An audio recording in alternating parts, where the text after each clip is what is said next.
jumpa lagi sama aku Cece jalan-jalan. Waktunya jalan-jalan sekarang. Kali ini aku mau ajak kalian buat explore ke 6 kota yang ada di Vietnam. Yuk ikuti perjalananku ya. Perjalananku kali ini aku bakal review kuliner-kuliner tempat viral dan bersejarah yang ada di Vietnam. Dan untuk perpindahan dari kota ke kota aku akan menggunakan sleeper bus. Kota pertamaku Ho Chi Minh. Jadi aku sampai tuh malam banget. Jadi aku langsung ke hotel buat istirahat. Dan ini pagi-pagi aku langsung cari sarapan karena aku lapar banget. Aku menuju ke salah satu pho yang paling enak yang ada di kota ini. Dia itu Michelin Star.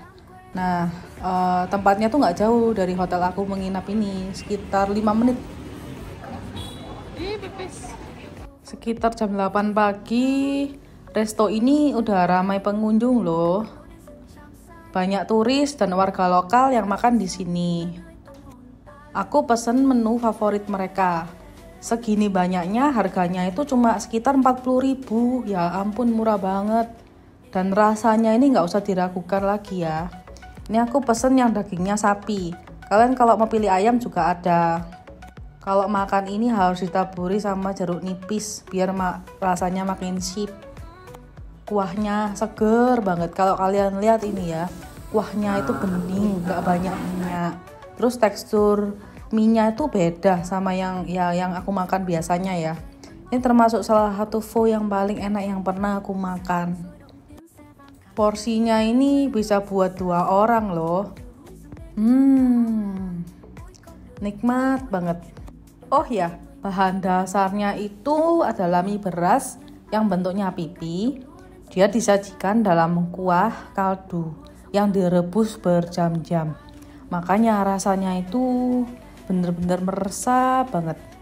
Aku bukan pecinta makanan kuah, tapi kalau setiap hari aku makan ini, aku bisa terima sih. Karena rasanya itu bikin nagih.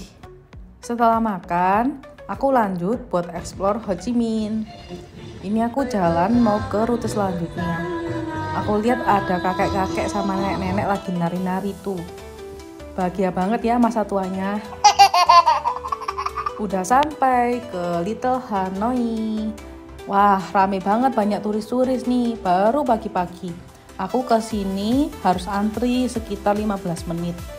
Nah, begitu masuk tempatnya nggak terlalu besar ya. Tapi interiornya itu mencerminkan budaya mereka. Karena kita bisa lihat dari catnya mereka ini kan khasnya Vietnam gitu. Terus aku nih pesen coffee-nya mereka. Dia creamy, gak terlalu pahit, gak amis juga. Aku suka banget sih ini. Selain coffee, kalian juga bisa coba sea salt mereka. Rasanya juga rekomen banget.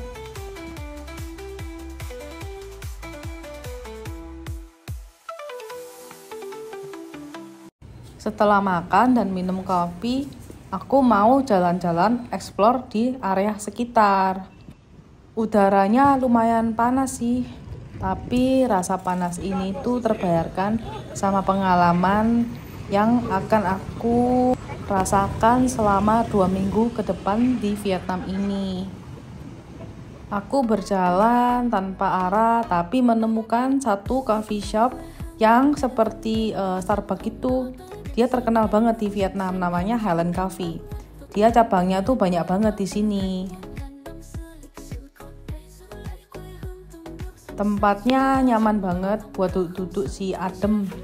Terus aku lihat menu-menunya, bervariatif banget dari harga Rp15.000 loh. Murah banget nggak sih? Itu cake-nya juga harganya cuma dari 12.000. Akhirnya aku pesen yang ini, vanilla latte. Di sini mereka juga jual berbagai merchandise, dari botol minum dan juga ada kopi dengan berbagai varian rasa yang kalian bisa jadikan sebagai oleh-oleh. Rute ketiga, ya nggak salah, ini aku ke Secret Garden. Salah satu kafe yang sangat terkenal dan hits viral yang ada di Ho Chi Minh. Begitu masuk, aku terpaku sama si kucing warna sapi ini. Aku suka sih sama kucing itu, lucu banget. Tempatnya ini semi outdoor ya. Ya tapi nggak panas karena kipas anginnya ada banyak tuh di situ. Aku sambil lihat-lihat menu, bingung mau pilih apa. Dan akhirnya aku pesen satu menu andalan mereka.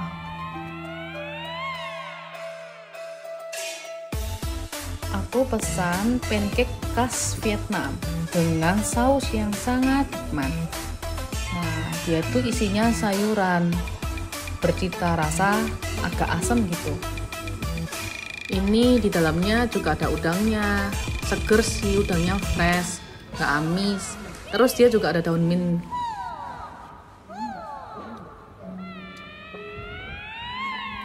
Tapi buat porsi satu orang sih kebanyakan, agak enek gitu.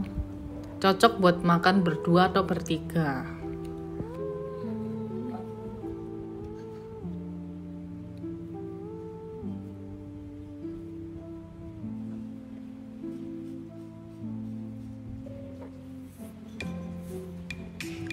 Setelah makan ini, aku menuju ke kantor pos yang paling besar dan bersejarah yang ada di Vietnam.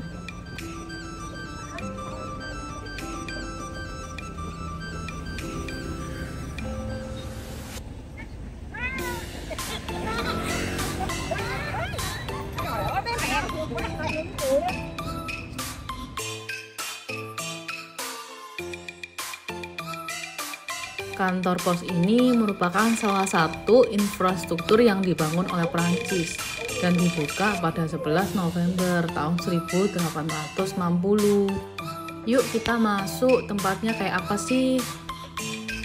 Bangunan perpaduan antara arsitektur bergaya Eropa dan Asia ini merupakan salah satu bangunan yang populer banget di kota ini. Setiap hari banyak banget wisatawan yang berbondong-bondong ingin melihat dan berfoto-foto di tempat bersejarah ini. Sekalian berbelanja beberapa cenderamata seperti stem dan juga kartu pos. Gah sekali ya bangunan ini. Kalau mampir ke toko oleh-oleh kayak gini, pikiranku satu, pingin bawain sambuan oleh-oleh. Ih lucu-lucu banget ya. Mau bawa si Pandani satu. Terus juga ada kotak musik dan juga beberapa gantungan yang imut-imut kayak gini nih. Perjalananku masih panjang banget, masih ada 13 hari. Jadi aku hanya beli beberapa cenderamata kecil-kecil gitu. Sekarang aku mau lanjut ke sini deh. Kalian tahu nggak nih tempat apa? Namanya Saigon Japan Town. Di sini bagaikan harta karun penuh warna. Terdapat banyak bakery, cafe, bar, dan juga ada tempat pijet. Aku pengen nyobain sashimi di sini, tapi karena kekenyangan, aku memutuskan hanya melihat-lihat dan berfoto-foto di sini. Aku melanjutkan perjalananku ke cafe apartemen. Tempat ini unik banget karena satu gedung banyak sekali cafe-cafe. Ada nggak yang pernah ke sini dan tebak aku mau ke lantai berapa? Setelah melihat beberapa kafe, aku memutuskan ke Gede Cafe. Lokasinya ada di lantai paling atas, turun satu lantai lagi. Kenapa aku ke sini? Karena interiornya ini homey banget ya. Cantik, minimalis, dan kerasa nyaman dengan interiornya mereka. Ditemani sama kucing lucu ini. Lihat nih mukanya, gemes nggak? Gemes nggak? Kemudian aku di sini juga pesen kopi favoritku, namanya Sea Salt Latte. Oh ya, di sini banyak sekali kaca, lumayan buat mirror selfie. Kopi ini creamy banget, manisnya itu sesuai lidahku, kesukaanku. Kemudian mereka itu sea saltnya itu beda banget sama yang di Indo.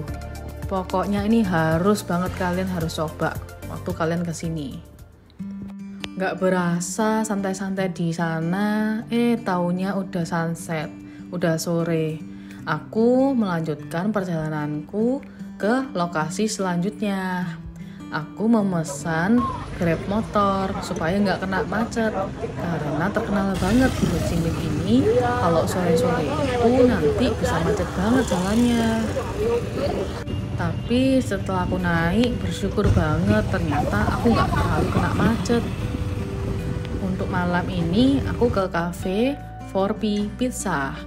Cafe ini terkenal banget, pizzanya itu enak dan juga rasanya itu bervariasi. Aku termasuk beruntung banget karena aku bisa langsung masuk. Sedangkan banyak orang itu harus reservasi. Mungkin karena ada yang cancel ya, jadi aku bisa masuk. Saran aku kalau kalian mau ke sini wajib reservasi dulu. Ini yang di Ho Chi Minh ya. Kalau di cabang lain aku nggak tahu. Di sini kalian juga bisa lihat proses pembuatan pizzanya. Seru sih. Dari proses pengulenan, topping, sampai proses pembakarannya. Veggie kale pizza aku udah datang, waktunya dimakan. Ditemani sama es kelapa, super yummy. Setelah makan, perutku kenyang banget. Aku mau ke hiburan malam mereka. Nah, namanya Buvian Walking Street. Di sepanjang jalan ini banyak sekali terdapat bar, pub, serta restoran yang buka sampai subuh. Gemerlap lampunya juga menambah serunya jalan-jalan sih dan bikin mataku nggak ngantuk. Buat kalian para wanita harus hati-hati ya kalau jalan sendirian di sini karena banyak sekali nih orang yang menawarkan kita untuk masuk ke tempat mereka. Jadi kalau sendirian harus lebih hati-hati karena aku nggak sengaja ada yang jual barang agak-agak terlarang gitu. Jadi kayak harus bener-bener beware ya. Di sini aku hanya melihat-lihat dari ujung ke ujung. Aku sama sekali nggak beli apa-apa karena aku udah kenyang banget. Hanya menikmati suasana malam yang ada di Ho Chi Minh ini. Sebelum nanti malamnya aku berpindah ke Dalat, naik sleeper bus yang memakan waktu. Berapa lama yo? Ada yang tahu nggak? Jadi waktu yang dibutuhkan dari Ho Chi Minh ke Dalat sekitar 7 jam. Aku sengaja naik bus malam agar menghemat waktu serta menghemat biaya. Tapi yang paling benar itu aku cuma ingin merasakan pengalaman naik sleeper bus dari kota ke kota lainnya di sini. Karena aku belum pernah melakukannya. Harga tiketnya sekitar 380.000 untuk sekali jalan. Nanti aku bakal videoin secara detail ya. Di dalam busnya itu dapat fasilitas apa aja. Sekarang aku mau menuju ke titik kumpul bus aku. Di tengah perjalanan aku lihat nih ada yang jual minuman. Wih, rame banget. Sampai motor-motor tuh pada antri kayak gini. Selain itu, ada satu toko mainan yang membuat aku penasaran. Akhirnya aku masuk ke dalam dan aku melihat banyak sekali nih koleksi yang bagus-bagus. Ada Shinchan, Dragon Ball, dan Doraemon, dan lain-lain nih. Akhirnya aku berbelanja beberapa buat aku bawa pulang. Buat kualitas di toko ini tuh agak mahal ya, karena semua barangnya tuh original. Contoh si Doraemon ini tuh harganya start dari 300 sampai 2 jutaan. Salah satu culture shock yang aku lihat di sini tuh hampir semua kafe, tempat makan, tempat duduknya itu menghadap ke jalan raya loh. Pas jalan aku lihat ada banh mi. Akhirnya aku mau take away dulu. Dalam bahasa Vietnam, banh mi diambil dari kata ban yang berarti roti dan mie yaitu gandum. Baget Vietnam ini sering dijadikan buat sarapan di sini. Tempat ini merupakan rekomendasi banh mi yang paling enak dan sudah menjadi legenda di kota Ho Chi Minh ini. Varian rasanya banyak banget, kalian bisa milih sesuai selera kalian. Ini namanya, aku gak tahu cara bacanya gimana. Dari sini aku kembali ke hotel buat ambil koper aku. Lalu menuju ke spot tempat kumpul buat naik sleeper bus ke kota Dalat. Aku pesan tiket sleeper bus aku tuh lewat aplikasi online waktu masih di Indo. Satu hal yang paling penting, kalau kalian udah sampai di checkpoint ini, kalian harus registrasi tiket kalian ya. Jangan sampai lupa. Sekarang aku sudah di dalam bus. Seperti inilah busnya. Kalian akan diberi satu selimut. Kemudian di atas ini juga ada AC. Waktu malam lampu akan dimatikan. Jujur sih ini pengalaman pertama aku ya, tidur di lantai 2-nya seperti ini. Takut jatuh sih. Belum lagi dia nggak terlalu lebar ya. Tapi ya udahlah, namanya pengalaman pertama. Thank you yang udah nonton. See you di next video.